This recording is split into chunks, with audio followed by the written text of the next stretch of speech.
life with One Nation's being the only consistent political party for the last 20 years. They're not talking about you. All right. Well, let me tell you, One Nation is talking about you. It's like the media's run away from One Nation. They're too scared to ask us any questions, mainly because we're straight talkers and we've got the answers. This is like a call to arms. You guys need to start making the real decisions and who you're going to vote for. All right, welcome to another episode of the ExCandidates. I'm Stephen Tripp. I'm here with Adam Zara again, and we are very privileged to have Senator Roberts with us today. Steve, welcome aboard. He's just Thanks, been speaking at the Friedman Conference here in Sydney.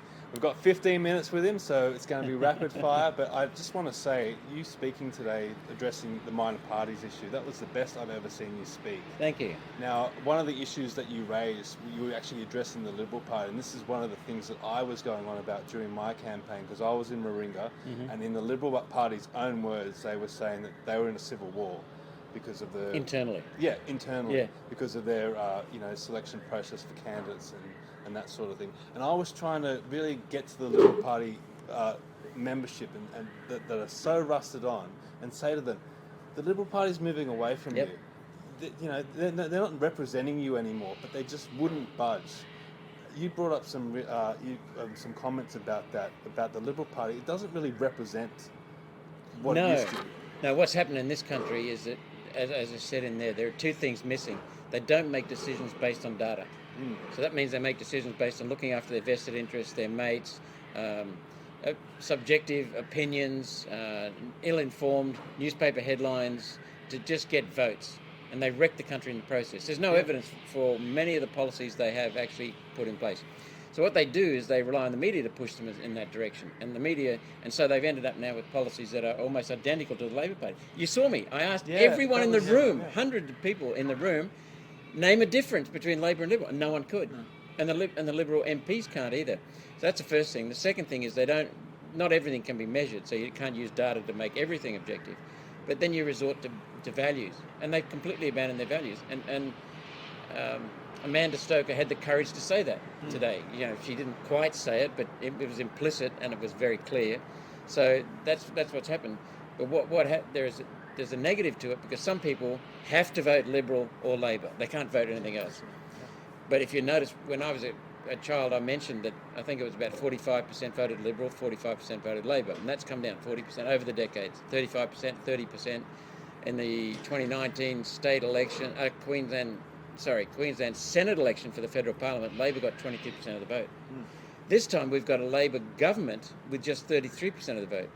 32%, less than a third. We've got a third of the population, voters, now voting for someone other than the LNP or the Labor Party.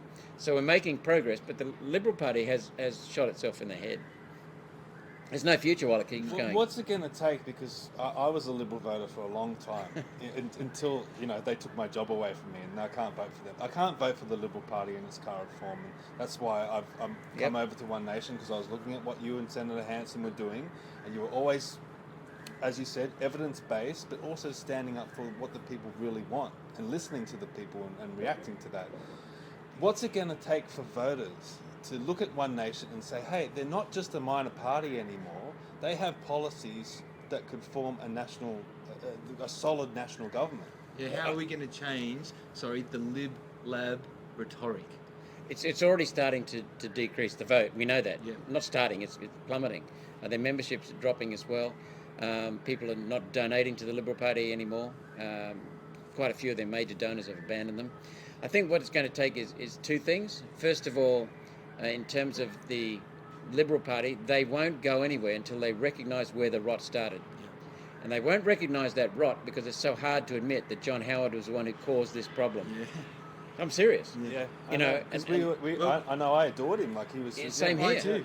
Me too. I was the same. John Howard is the one I remember the most. He's the man who put in place, when he and John Anderson, the National Party leader, led the Liberal National Party Howard Anderson government. They put in place the renewable energy target, which is now destroying our key electricity sector. They put in place the stealing of farmers' property rights, the rights to use the land that they bought.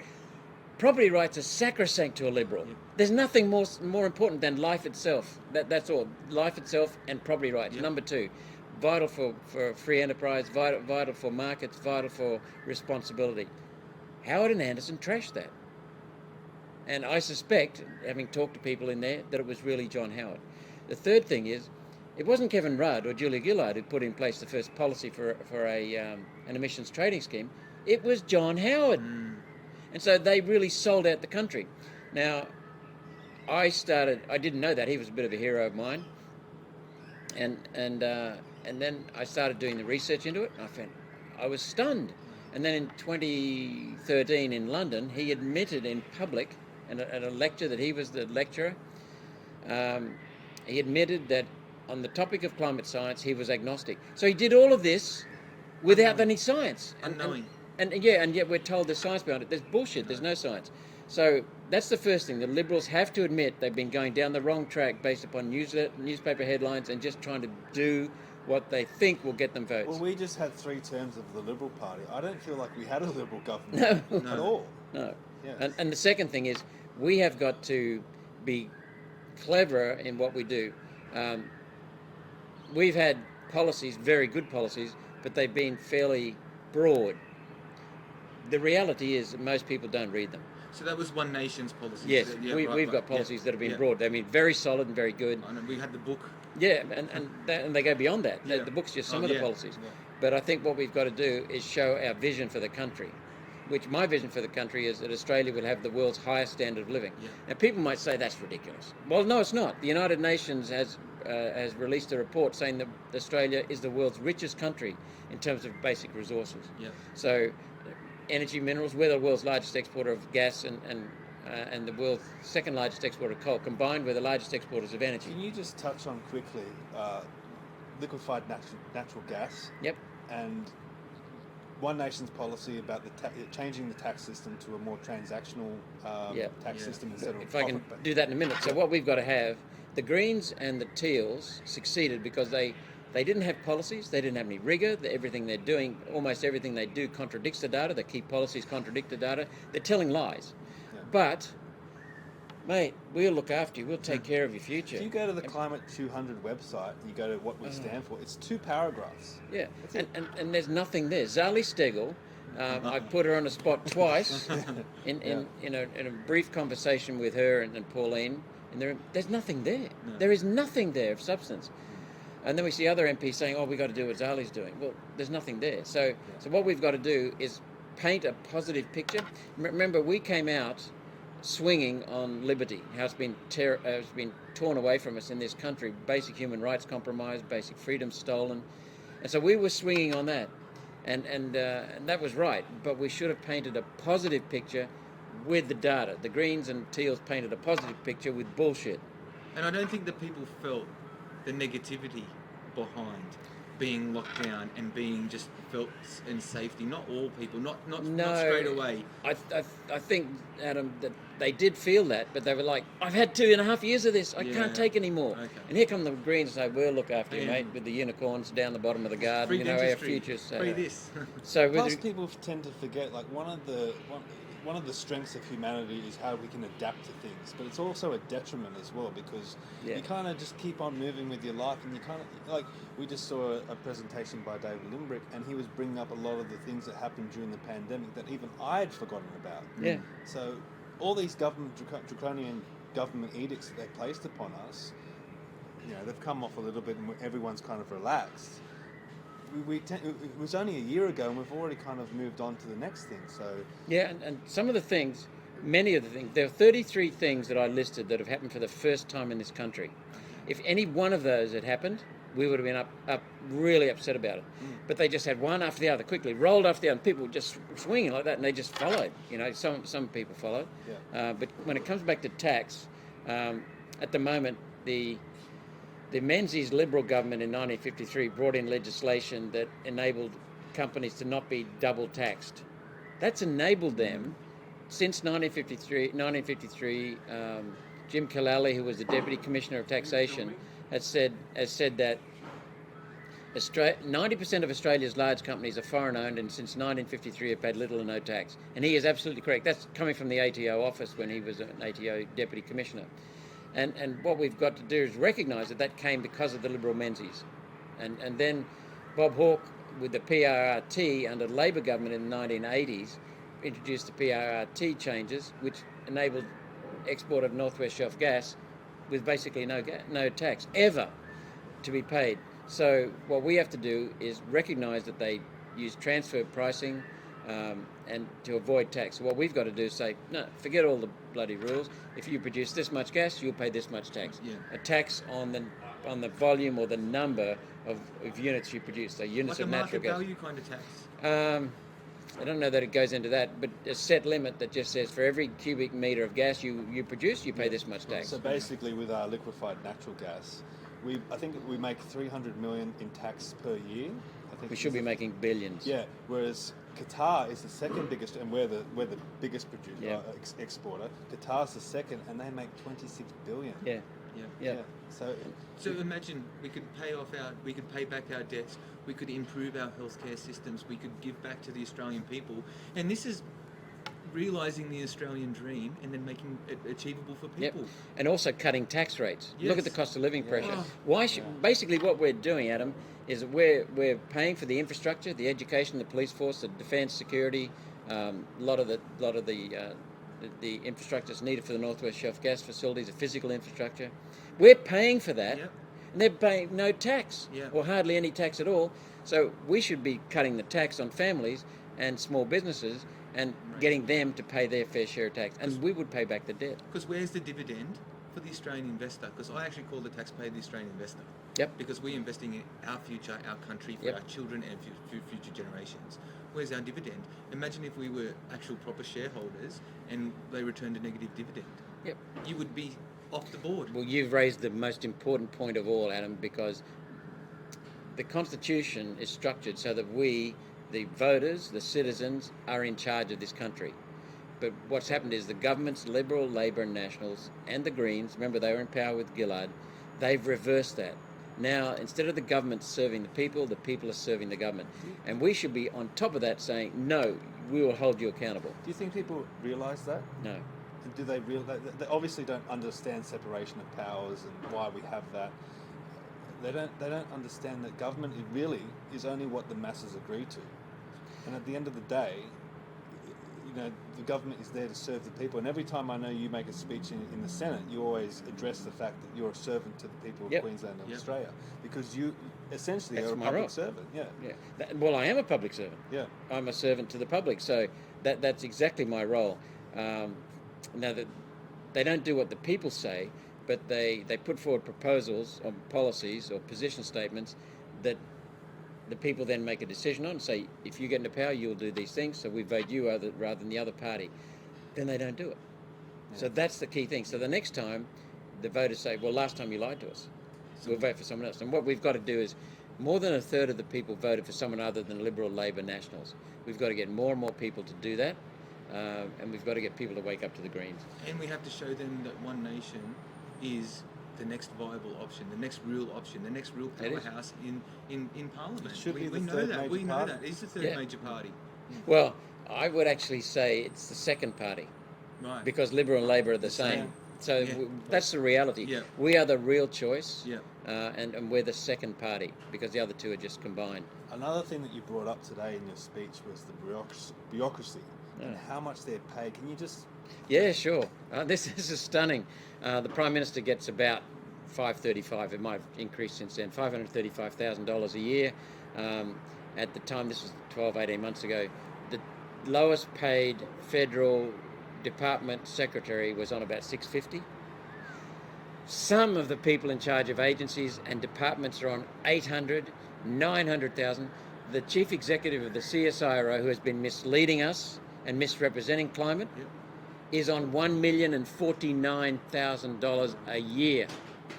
And think about how many And his years... second in charge is on $613,000. And how many years do people have to, a normal person, have to work to get that sort of 10 money? years to make $1 At million. least. The head of the ABC, I think, I may be wrong on this one, is around $1,900,000 maybe. But what they're doing is the CSIRO stealing money from us to put forward a case, and the CSIRO has never presented the evidence for the climate rubbish, which is driving the energy policies, which are destroying the country. They're stealing money from us under false pretenses. Presenting something as it is not is called fraud. Yeah. Right? So they're taking money from us, taxpayers, who are now being belted with energy prices. The ABC is misrepresenting it and propaganda and using propaganda instead of science, instead of accurate, truthful reporting. So they're taking money from us too and paying their head, I think, $900,000 to a year to $1 million. And we're paying the money out of this. And just then, we were talking about tax a minute ago. If you're earning the median income of about 51,000, you're probably paying, well, across the whole country, the average household extra money for subsidies on renewable energy. This is not the component of electricity that they cost. That's even more. Just the extra component for the subsidies of renewables is $1,300 per family per year. If you're on 51,000, what would you get after tax? 41, 42, okay? $1,300 a year for bullshit is terrible. $1,300 a year for anything is tight. That is a highly regressive tax. Yep. As a component of Cannon Brooks's salary, that's nothing. No. It wouldn't even blink. But as a component of someone on $42,000 a year, that is frightening. That's a lot of money, and that's Christmas presents. That's a Christmas dinner even. Yep. You know? That's going to the football. And that just so many things that they can't do. And whose pockets is that money going to? Well, Cannon Brooks, billionaires basically, the Chinese Communist Party, and most of our wind and solar large investments, malinvestments we call them, are foreign owned. Now I know you have to I've go, gotta go, but yeah. one quick question, because people are interested. The Trusted Digital Identity Bill, where is that standing in Where Parliament is it in at the moment? Parliament at the moment? Yeah. That was meant to be my question, Stephen. That's all right. I don't care. No, It's a we're all question. good. Yeah. We don't know where it is. The Liberals introduced it into the awareness of representatives. We forecast that they would not dare bring it in before the election. We were right. We thought that whoever won it, doesn't matter, Liberal or Labor, whoever won the election would bring it in very quickly, so we don't know any more than that. We kicked up such a fuss that people are very wary of it. Can it be stopped? Yes.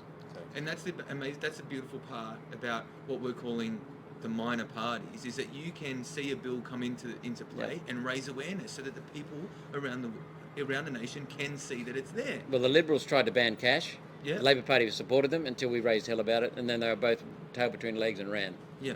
Anyway, I better go. Yeah, Thank you that's very all much right. for Thank you being very candidates. much, Hope we can be Senator. candidates again in the future. We will be. We will. Good. We will be. All right. Thank you Thanks, very Steve. much. Thanks, Thank Adam. you very much. Awesome. Great. Good to see you.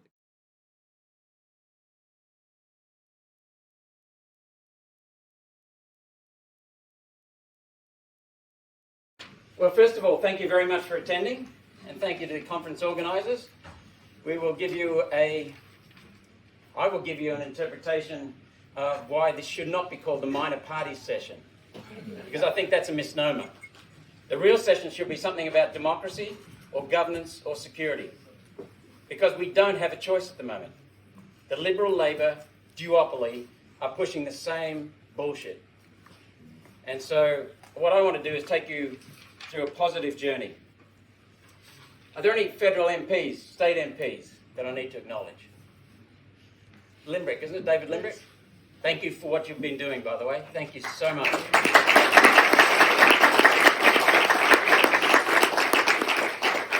It's important to know we're not on our own, and I really appreciate what you've been doing down in Victoria.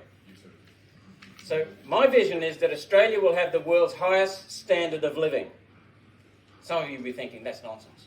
We had the highest standard of living 120 years ago in this country. That world's number one in terms of income per capita. We now have the people. The education system is letting them down, but we still have the people. We have the entrepreneurial skills, the attitude, the work ethic. We have the Judeo-Christian belief and philosophy. We have principles of Western civilization. No matter they're being eroded, we still have them here. We have the resources. We have the climate. We have the climate that enables us to grow just about anything, anytime in this country. we have the soil, we have the water, hopelessly mismanaged, but we have the water. We are the world's largest exporters of energy beyond the Middle East countries. We are the world's largest exporters. Yet we can't use those same resources here. And the same resources here in terms of natural gas are the highest priced in the world. Why? Why? Is that a valid question? Yes. So we also have a huge market above us, the world's biggest market. And they're crying out for clean food, clean minerals. We also produce some of the world's best metals. China would be stuffed without us. We have enormous potential. What's the one thing we're losing? We have wombats leading us. Thank you. Leadership. That's what we're missing. The United Nations says in a report recently that we are the world's richest nation. Does it feel like it? No. No, it doesn't. So as I said, we were number one 120 years ago, 100 years ago. We are now 21st and falling. So I've said that I would prefer to call this the democracy or governance section, because instead of having a duopoly, what we need is a second choice. Not the second choice, but a second choice. We need an alternative. We need a real choice. We don't have a real choice. Name for me anything different in policies between the Labor and Liberal Nationals. Come on. There is none. There is none. There is a slight difference in parties. In the Labor Party, it is no dissent. Correct, David? They're just told what to do. In the Liberal Party, they're also told what to do. But we have a few who will stand up. The Jared Rennicks, the Alex Antiques. That's the only difference between those parties. You can see I feel quite upset about that, or angry about that. Tim Wilson today was speaking about the future of the Liberal Party. Amanda Stoker was speaking about the future of the Liberal Party. Amanda talked about values and good honour, and she's sincere in that. They both neglected the fundamental flaw in governance in this country, and that is that policies, decisions are not made on data. They're not objective. They're made based on getting headlines, getting votes, getting emotions moving, stirring up the population. They're based on satisfying vested interests, looking after the globalist agenda. People in the Liberal Nationals and the Greens and the Labor Party are told how to vote in Parliament. They don't have to do their homework. So what we've seen, and we also saw Amanda acknowledge that the climate policies that brought her undone, among many of the issues, were settled 10 years ago. Not by Scott Morrison, 10 years ago. But I'd go further. They were settled in 1996, when the Howard Anderson government, you know what I'm talking about, sir, the Howard Anderson government supported this bullshit on climate. And I say bullshit advisedly because John Howard brought in the renewable energy target, correct? Yeah. His government stole farmers' property rights as a way of complying with the UN's Kyoto Protocol. His government was the first to put in place a policy of an emissions trading scheme. Not Rudd, John Howard. And 6 years after he was booted from office, John Howard admitted in London at an annual lecture in 2013 that all of this, he was agnostic on the climate science. There is no basis for this. I can go into that in another time. But Josh Frydenberg, Zed Sezelja, Tim Wilson, all lost their seats, and others, because they caved into the Teals instead of putting a debate with the Teals. That's fundamental. They just caved. So I don't see a future for the Liberal Party, because until they provide themselves as an alternative, real voice to the Labor Greens, they're not having any future. Can you see my point? Yes. So that's why I say the title should be one of governance or democracy or security. Because think about this point. I had a speech that I'll read part of it in a minute, but I couldn't resist these notes. Think about security. The Chinese watched the Liberal Labor sellout, and they have watched our sellout for the last 40 years, actually 78 years since the formation of the UN. 78 years of watching us kowtow to the UN, selling out our governance, selling out our sovereignty. And the CCP, the Chinese Communist Party, are bullies. What does a bully do? It picks on the weakest, thank you. And what we've seen is we'll sacrifice our Western values that are the secret of our success. We'll sacrifice our laws. We'll sacrifice our sovereignty. We'll sacrifice our governance. In the name of what? A globalist agenda. That's quite clear. So they see us as weak. We won't even stand up for ourselves. And the CCP looks at us like we are weak because we are. And during the COVID overreach, the tyranny, the real choice parties, the reality parties, the LDP, the UAP and One Nation stood up, along with many others, I'm Up and others. Well, we still got a lot of education to do, David, and I hope you don't mind me saying this, but we had a lot of LDP voters preference the Liberal Party second. How can the LDP voters do that? I mean, you're scratching your head, you're wondering why. I did a video about it and everything. And Topher, when he does a video about it, it's very sensible. So let me read some comments here from my prepared speech. During the recent election campaign, Anthony Albanese spoke frequently of his plan. It appears Australia misheard. Anthony Albanese actually said plane, after plane, after plane. At no time did the media ask Anthony for his plan, and at no time was the plan forthcoming. Never. No scrutiny. The media is culpable. There's an old saying, follow me, or lead me, follow me, or get out of the way. Anthony Albanese has no leadership skills so far that we have seen. The harsh reality for One Nation amongst other parties is that leadership in this recent election came mostly from the Teals Party and the Greens. But think about their leadership, what they offered. They offered rainbow-coloured unicorns down the bottom of the garden. That's what they offered. It was nothing of substance. I mean, Adam Bant was seen in a TikTok video for the Greens, the leader of the party, looking with a vacant look on his face, and a big dancer dancing behind him on top of Parliament House. That was it. No substance. But it's a very important point. They gave people some sense of security that we will look after you in your future. We will take care of you. No substance, but people fell for it. After 2.5 years of tyranny, contradictions, absurdities, hypocrisy, and attack, that's all people wanted. So we failed because what we did was tap into, we didn't fail, but we could have gone better because we have an inherently strong and positive vision for the country, but we didn't talk about that. We talked about why we need to restore freedom in this country. That's pretty basic, but it didn't appeal to people in the sense of appeal to a very strong constituency, but not to everyone. So the Greens had a vision of a zero-emission economy with no understanding amongst the people of what that involved. And that was painted with rainbows and unicorns, and that caught the imagination of Australians, not because it stands scrutiny, but because it was never scrutinised. And because we had the Liberals and the Nationals and the Labor Party endorsing the Greens and the Teals. We all saw that, didn't we? Yeah. So this is a mistake, and we're not going to let it be allowed to repeat. We live in an age, as several speakers have commented here, where feelings are the new facts, and facts are conspiracy theories. And I refuse to believe in the new normal. So today I'm going to give you a glimpse into my vision for Australia, which is in the discussion stage today. It's not yet policy.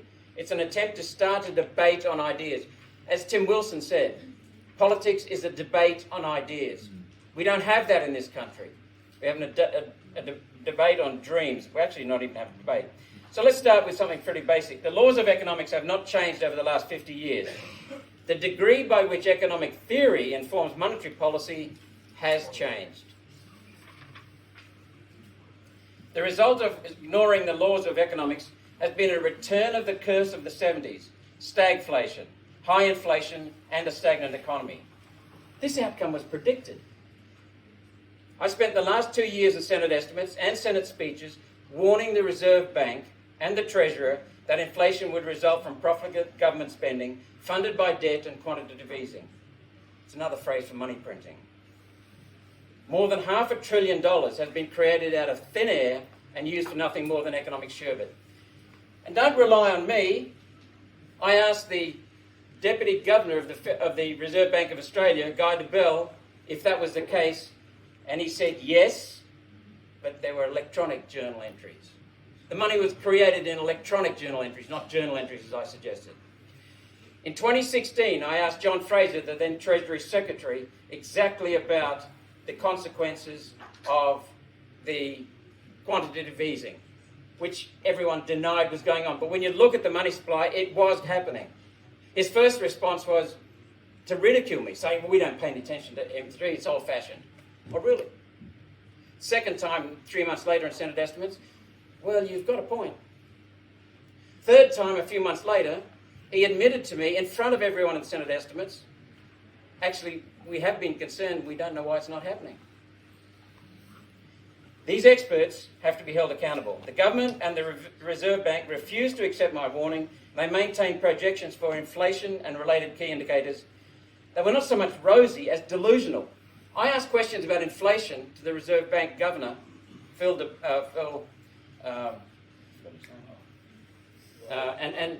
and here he was. He gave an inflation estimate of 2.5% to 3.5%. It was already 5%. And America was around about 8%. So it's time for an end to the Ponzi scheme, Ponzi population scheme as well. So let's move on to that. Each of the ideas being raised today are possible by restoring employment-based immigration rather than housing-based immigration. We don't want immigration to prop up the housing market, which is in a bubble right now. We want real future and present jobs. When politicians speak about rising incomes, they speak of average income.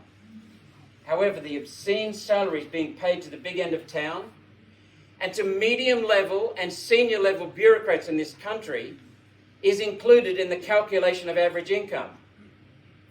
The lowest paid federal department secretary is on about $650,000. The Prime Minister is on $100,000 less. Some of these bureaucrats are up to $1 million. The head of the CSIRO, who misrepresents the climate science, is on $1,049,000 package every year. And he's deluding us. So these incomes have risen so fast that it drags up the figure for average income, making it appear as though everyday Australians are sharing in the bounty of growing income, when in fact they're not. A better gauge is median or middle income. This is the point where as many people earn more or less. Over the last 30 years, the median income of everyday Australians has not increased in real terms, meaning after inflation. The latest ABS data has median income at just $51,400, while average income is $89,000. The lifestyle afforded by two very different incomes is chalk and cheese. 50% of Australians are earning less than $51,400. Electricity prices have gone skyrocketing because of policies from John Howard, John Anderson, and every Liberal, Labor, and Greens politician since then. Every one of them. Energy costs are a frightening regressive tax on the poor. Electricity is not a luxury. It is an essential good. And yet it's a huge proportion of people's cost of living today. And it's not just the cost of living that families pay, it's the economic suffering of small businesses when their customers have less disposable income, when they have to raise prices on top of that because of the transport costs and all the flow-on costs of electricity. Electricity prices are one of the fundamental markers of productivity. The lower energy costs go, the higher the productivity, the higher the prosperity, the higher the wealth. We have reversed the key to human development in the last 170 years. Human progress has been smashed. We've gone down that way in electricity prices for the last 150 years, and we've trebled them in the last 2 decades. Insane. If everyday Australians feel they are working harder and going backward, it's because they are. So the challenge for a government of the people, for the people, is to restore the share of wealth accruing to everyday Australians without resorting to socialist wealth redistribution which in the end only succeeds in destroying everyone's wealth. Government in this country has become a vehicle for transferring wealth. That's what it is. I see it day in, day out, transferring wealth, and it sickens me. Okay. There are three areas I'd like to just mention some policies in. Cost of living, security, and the future. Our future, how we'll live in the future. Some that I've just, before I go to a list, I will just mention a few key points. We need to restore the security of people's rights to use property. That is fundamental. It is fundamental to responsibility. It is fundamental to freedom. It is fundamental to liberty. It is fundamental to human progress.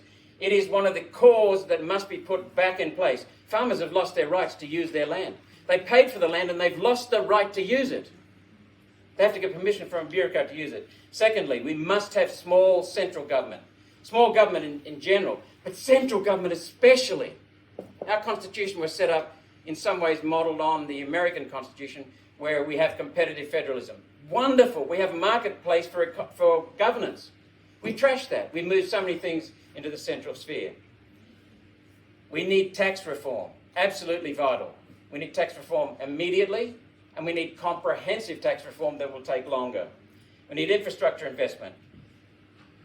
We need to have a debate about the national electricity market. It is a national electricity racket, not a market, because the bureaucrats dictate what happens in that so-called market. But above all, we must get government out of people's lives.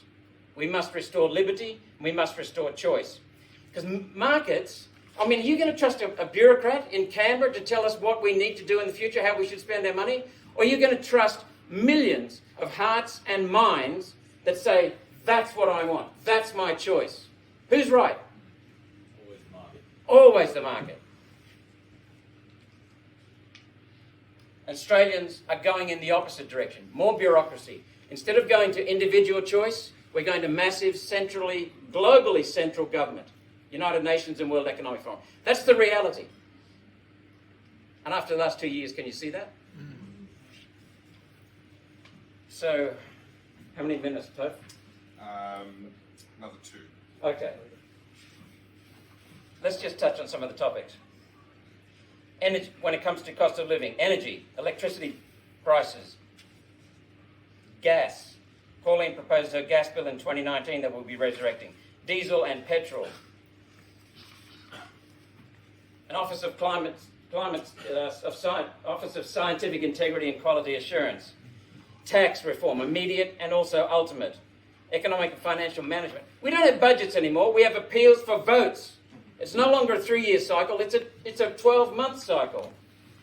We want a people's bank that can be built on through the licensed post office of the Australian Post.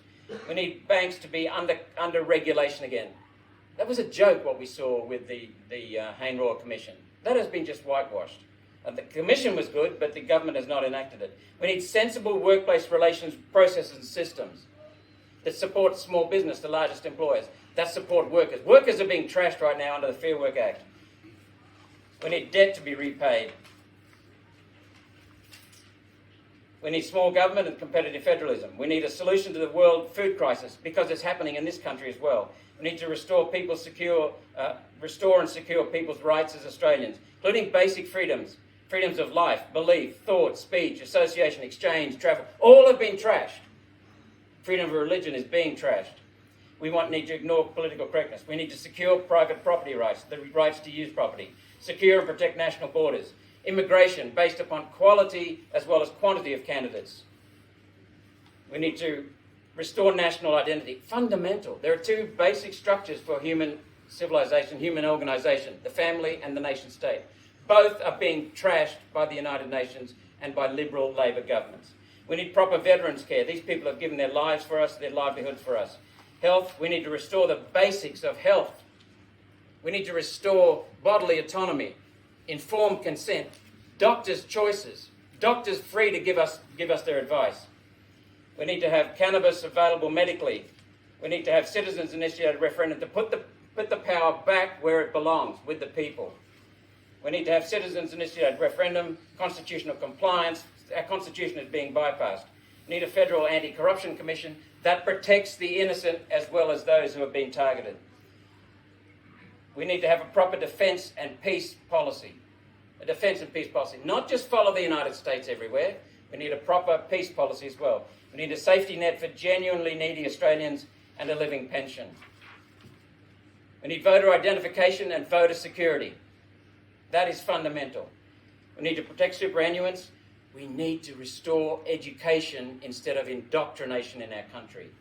We need to restore proper environmental protection and get that back to the states. Get education back to the states and bring in charter schools and education.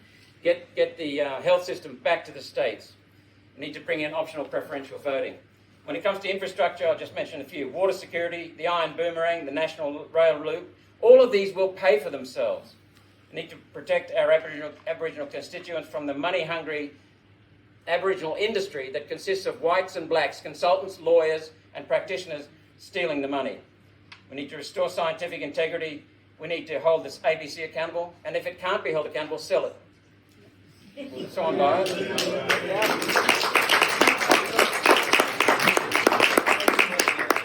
Above all, we need to tell the truth. Can I just finish here, Tom? One Nation sees a world where Australians are free to lift themselves up through their own hard work and enterprise, and with that, lift those around them.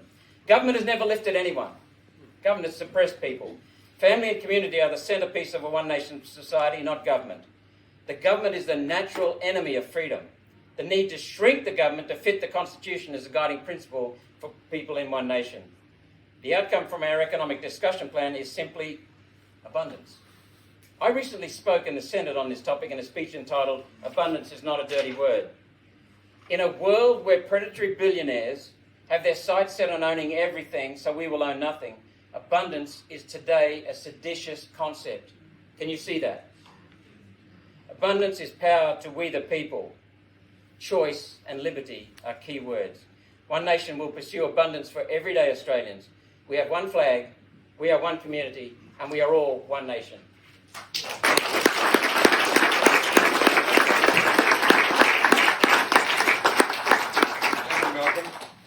I'm sorry to have to call time on you, Malcolm, but we do have another esteemed guest that I'll invite in just a moment, but I do want to make just a couple of quick comments. I had the privilege of spending a few days strapped into a very small six-seater twin propeller plane. It was easier for you. You feel a little bit easier for some strange reason. I don't know why. But we explored all over the Murray-Darling Basin and landed more times than I can remember. Spoke to farmers, spoke to some government consultants that had been sent in running one of their sham consultancies, spent time with some of the Aboriginal elders and some of the communities there. And it was my absolute privilege to watch this man work. Absolutely phenomenal. And I've had nothing but admiration for you ever since that trip. It's just deeply impressive. And what you heard there was Malcolm having to run through things very quickly because of time limits. But I can assure you that behind every one of those bullet points is immense and deep thought, commitment, and a genuine concern and care for what's happening. I don't necessarily agree with Malcolm and One Nation on every policy.